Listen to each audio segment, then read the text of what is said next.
श्रियकान्ताय कल्याणनिधये निधयेतिनाम् श्रीवेङ्कटनिवासाय श्रीनिवासाय मङ्गलम्।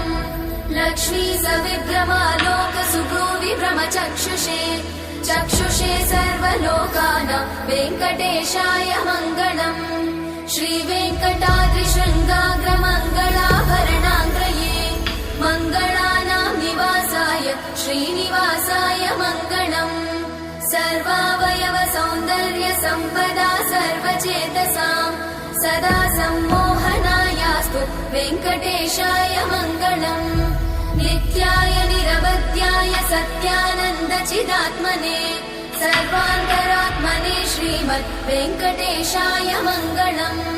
स्वतः सर्वविदे सर्वशक्तये सर्वशेषिने सुलभाय सुशीलाय वेङ्कटेशाय मङ्गलम्।